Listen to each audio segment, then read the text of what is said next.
All right, we are riding with Vivek here, and the question is what are you going to do to take on internet censorship? Look, first thing you got to realize is it's not big tech censorship. We got to call it the right thing. The first step to solving a problem is to name it. It's government tech censorship. That's really what this mostly is. The government's using tech companies to do through the back door what the government could not directly do through the front door under the Constitution. That's illegal behavior. And so I was the first person to write about this, or along with another law professor, in January of 2021, right in the days and the aftermath of January 6th. I argued that what tech companies were doing right then, censoring speech, censoring Trump and otherwise, was at the direction of government actors that were causing them to censor content that otherwise couldn't be censored directly through the front door, and that it was illegal.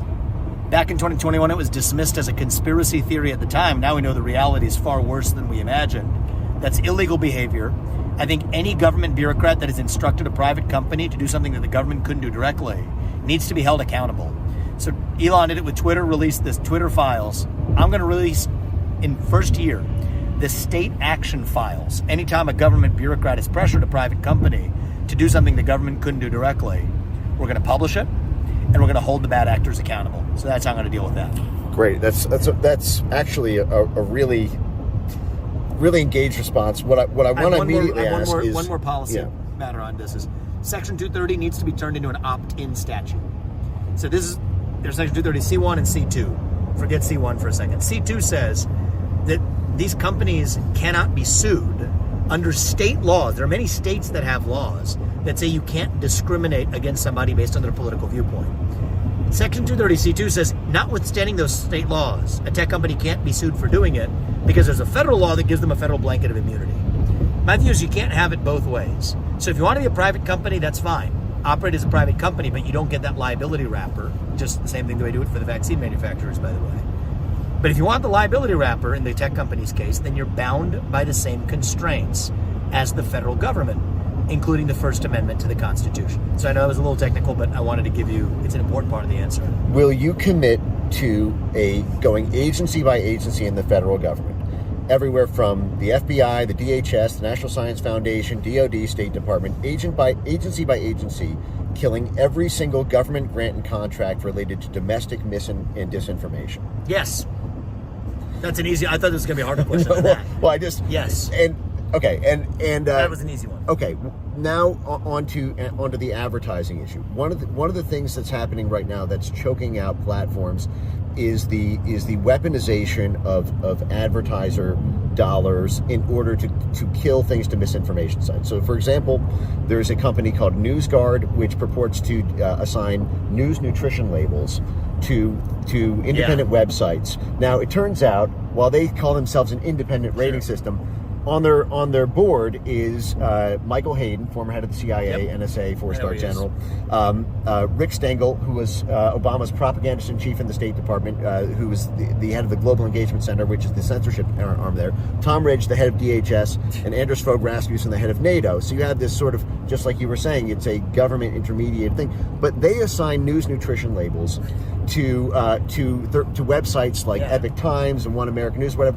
They say, oh, you are fake news, essentially, and then they operate in a cartel-like fashion with the World Economic Forum's advertising arm, GARM, it's called, the Global Alliance for Responsible Media, and their goal is to kill $2.6 billion in programmatic ad spend to websites who are deemed to be fake news, and it all targets either conservative or left-wing anti-war voices, basically anybody who doesn't belong to the DC Uniparty. And this is a cute new trick that they are using to try to kill the messengers because they can't stop all the messages. So my more targeted question to you is, do you have a plan for being able to deal with the issues around the use of these mass boycott type activities when there is a government nexus, and will you commit to trying to take on the news cartel formation that's happening right now around the ad space and online news? So The answer is when there's a government nexus, yes. And I can tell you're fair. very thoughtful about this. The way you framed that question was the right way to frame it. When there's a government nexus, yes. I don't want the government being in the business of telling nonprofits who are auditing what they can and cannot do, because that would then be weaponized to use against us, which is what we actually need, is some kind of Center for Media Accountability that's actually neutral, as opposed to the World Economic Forum stooge version of it. So that's on us. I mean, our movement has not created something to hold the media accountable. The media is supposed to hold the government accountable. They failed to do that. Who's holding the media accountable? The answer right now is nobody, other than these pretend pop-up organizations. So the World Economic Forum is poison, and obviously they have their own agenda. We shouldn't be funding them directly or indirectly. So one easy answer is stop funding any institution that's hostile to our own sovereignty as the United States of America. World Economic Forum, WHO, UN, all fit that description. But as it relates to here, there's a government nexus to advance that agenda. I mean, that's what NPR actually is. Yep. Effectively a government state media arm, that we don't call it that. Right. Those vestiges will be gone on my watch, but it's going to take principled allegiance to the Constitution to make sure that we're protecting the First Amendment while sticking to the First Amendment, which I will.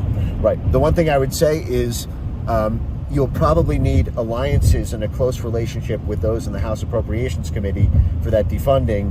And I'm curious for your coalition building strategy, given that you may, the voters, I think, support you and the populist base supports you, but there's an establishmentarian wing of Congress that in even if you win, right, even if you win the presidential, this is something that Trump ran into when he took office. I guess my first question that I'd want to think about, at least as it relates to cutting off the funding of these organizations, is I do swear an oath to the Constitution. And I think there are certain circumstances in which the U.S. president can say, I cannot disburse the funds to a knowing set of government actions that is directly hostile to the Constitution, at which point we'll be sued for it. We take it to the Supreme Court, but we actually adjudicate the underlying constitutionality of it. So my headspace has already gone in the direction of, my general thought is, it's largely one uniparty in Congress. Anytime we can sort of disintermediate Congress by looking to the Constitution for what the chief executive has to do, is bound by the Constitution to do, then let's do it. And even if that flouts the norms of Washington, D.C., they sue you. We take it to the current Supreme Court, which often agrees with me 6-3 on most of my policy vision for running the federal government. That's actually our way to win. So there's a real-time question. I hadn't thought about it before, but that's where my mind first goes, is to see whether the funding of these sort of independent groups with the government nexus, whether I can take a position that I can't disburse that funding. It all goes through Congress, but it's disbursed through the executive branch. If it violates an oath to the Constitution, almost certainly get sued as a result, but that could be a win because we take it to the Supreme Court and get it right. And one helpful thing to keep in mind, just as a closing note on that, is now Trump did this 3-4 years too late, but towards the end of 2020, he actually passed an executive order around DEI that functionally prohibited the ability for people who had these DEI programs to be able to qualify in the first place at the threshold level for these government grants and contracts. And that had a massive immediate effect on DEI. Largely because, and you got to say why, it's not because Trump doesn't like DEI, it's because it's a violation of the existing laws as they already apply. And so that's one of the things where I want us to level up a little bit as a movement, and certainly from the White House, in the rigor and precision that we bring to doing often the right thing, but often in a sloppy way we score our own goals and lose in the courts or otherwise. That's why I'm in this, is I think it's going to take an outsider who, yes, is willing to break glass and totally flout norms when necessary. That's me, and Trump brought that too, to be honest.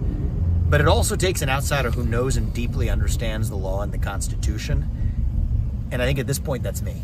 And so that's why I'm in this. All right. We heard it from him himself. Thanks.